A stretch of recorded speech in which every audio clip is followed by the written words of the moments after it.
Hello and welcome to another video for the Direct Express card. Today we're going to talk about the Direct Express routing number. That is one of the most asked questions on our blog, and we wanted to take this opportunity to record a video and talk about the Direct Express routing number.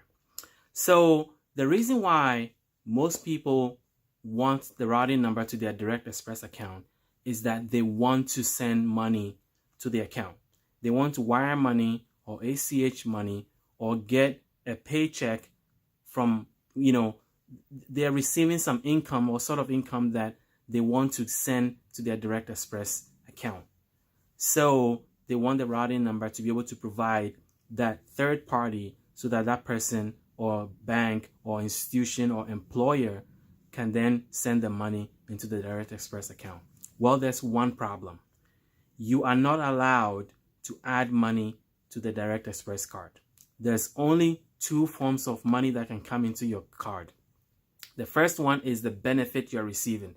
So the Social Security benefit, the disability benefit, or the VA benefit, whatever government benefit you're receiving with your Direct Express card, that is the only benefit you can get in.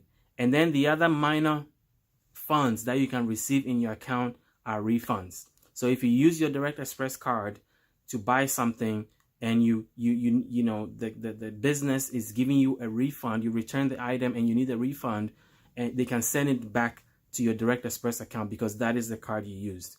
Those are the only two forms of money that can come into your Direct Express account.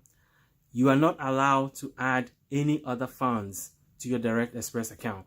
That is why the routing number is not displayed, because there is no need for it, because Direct Express does not want you to send or add money to your card. The only money that can come in that is accepted by Direct Express into a Direct Express account is the government benefit you're receiving or any refunds. So I know a lot of you have been frustrated searching for the Direct Express routing number. Well, there's a reason why it does not exist online. It's because you cannot add money to your card. So if you've gotten a job and you want to send money somewhere, you have to find another solution. There are other prepaid cards that allow you to do direct deposit, or you have to get a bank account with a bank or a credit union, but you cannot use your Direct Express account to receive any other additional payment or funds. So I hope this video was helpful to you. If you are new to our channel, please subscribe to our channel so that whenever we have any breaking news about Direct Express or Social Security or disability, you will be the first to know. Thank you.